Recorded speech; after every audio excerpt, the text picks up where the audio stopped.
we've got some more Aussie muscle here in the workshop today, and on this one I'm going to do a 2-inch reverse cowl on this bonnet here. So this car, the owner did race it at some stage. It's a HZ Statesman, and then now he's going to put it on the road and have a bit of a street car. Now he's done with racing it, so there is some couple of holes at the front there that I've got to weld up and fill those holes in where the pins went through, and then the 2-inch reverse cowl. So skin's probably going to come off this bonnet, and so I can get a nice weld for the reverse cowl. I'll go probably a little bit of overhang at the back, and then go 2 inches pretty much all the way through, and then slope off down to the front of the bonnet. I'm going to do a little bit of work on the inside of the frame on this as well, which I might do in another video or this one, and then through that cowl as well, going to keep the factory original line through the center up in here. So first thing I've got to do, I've sort of worked out a width that I want, so I'm going to make some sides, make some templates so I can do the sides of it, and then that'll give me a contour to shape the centerpiece too. So we'll get into it, get some action happening.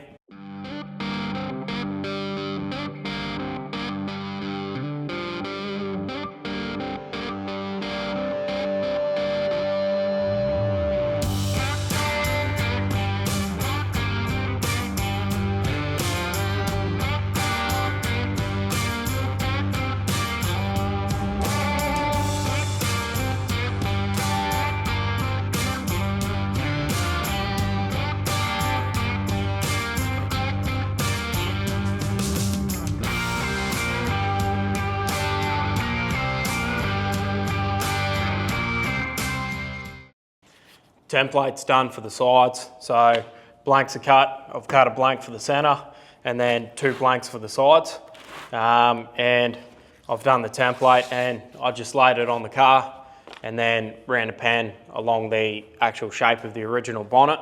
Then that gives me a shape for the bottom line, and then I've set my dividers to 2 inches, and then taped a pen onto the dividers, and then ran 2 inches all the way along, so I know I've got my 2 inches there. And then from about this point forward on the template, I've sloped it down to where it's going to come at the front of the bonnet. So now I can lay these out, add a little bit of extra material for the roll at the top, and then where it's going to roll a little bit at the bottom and come down into the bonnet. So we'll add some material here and shape up the sides, get them fitting to the bonnet, and then we can look at shaping the center section. So we'll get some tools out and get these sides done.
The sides are shaped up, and I've just hammered those up over T-stakes, so between the curved one and the straight one, and then I've marked, so I've used my cardboard template, marked 25mm extra flange, and then shaped these up, and then done a bit of shrink and stretch as well, so the fronts because that tapers down, to keep this line straight all the way through, you need to taper the front edges in a little bit, which actually, as that line drops off, if that was straight when the line drops off, it would kick off to the side. So as you taper those in, it keeps it straight through the center. So bear that in mind as well when you're doing something like this, when lines taper off.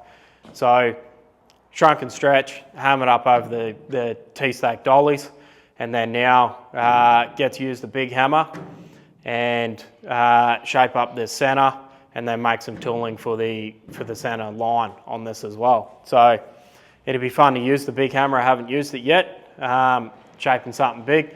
Use the little hammer a little bit on these edges, just hammering the edge with a tight radius die, and that worked pretty good here. But creating these side sections gives me a little bit of a template and a shape to actually shape to. So I'll get this shape up and through here pretty well right to where I need it, and then a little bit of shaping up in this area where it's dropping down, so it's going to need a little more material to be moved there, and fit this up, and we'll get the center section done and see how it's looking.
What a ripper first test to using the brand new big power hammer. So hammered this thing up, it's hammered beautifully, it's nice and smooth, very happy with the tool.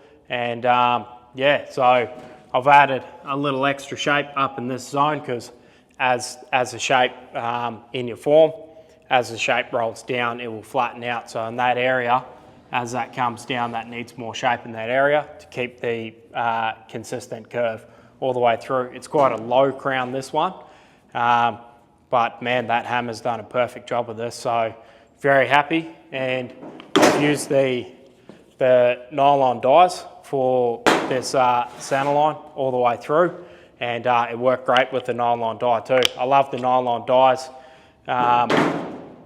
for one-off stuff, quick and easy to shape, and they're going to be perfectly fine. If you're making mass amount of stuff, use steel dies, but one-off things like this, nylon dies are going to be perfect. So pretty much everything's here. So sides are on, cleat coat in place. I've put the center on.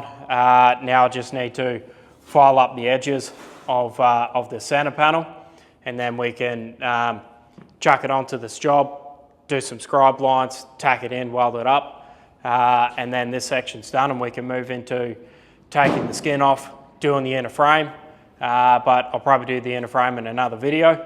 But yeah, this is great, so really looking forward to putting it together now and having this thing look like one complete panel.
Now I need to run through and mark the edges on the front and a couple little edges here on the rear as well.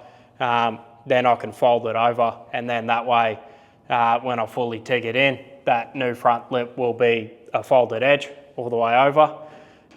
So it'll be back to factory, and then it'll be TIG welded all the way through. So yeah, it's looking good. I'm liking the way it's sitting. So I've also got to make a bit of a shape in the rear. So the reverse cowl does actually overhang a little bit here in the back.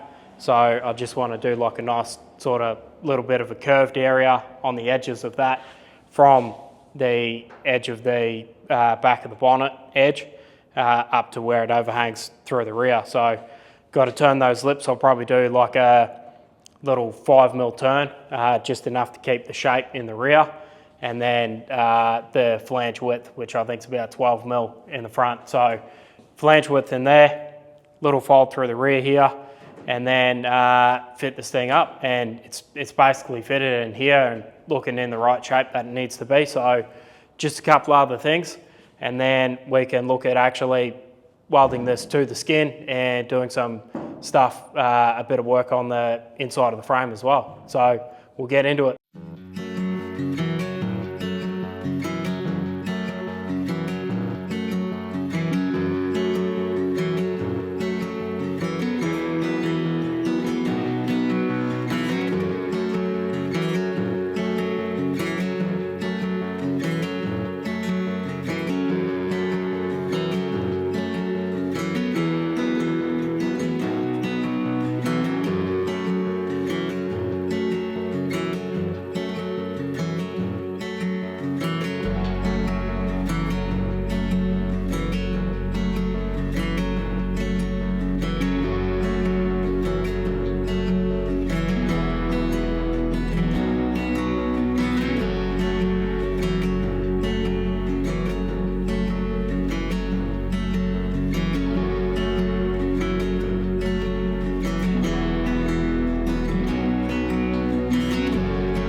That's it for the hood scoop.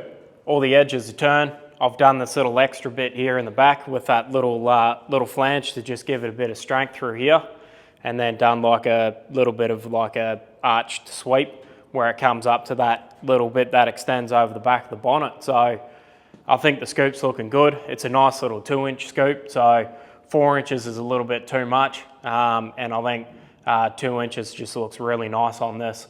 And he's not going to be sticking up a crazy amount underneath on the engine, so this is going to be perfect. So this is it, it's fitted, and then I'll catch you guys on the next one. On the next episode, I'll run through doing all the inner frame, cutting this out, welding the scoop to the skin, doing the holes, and then changing the frame design up a little bit on the inside so it's still rigid and still strong, but there's clearance on the edge of where the edge of this hood scoop sits.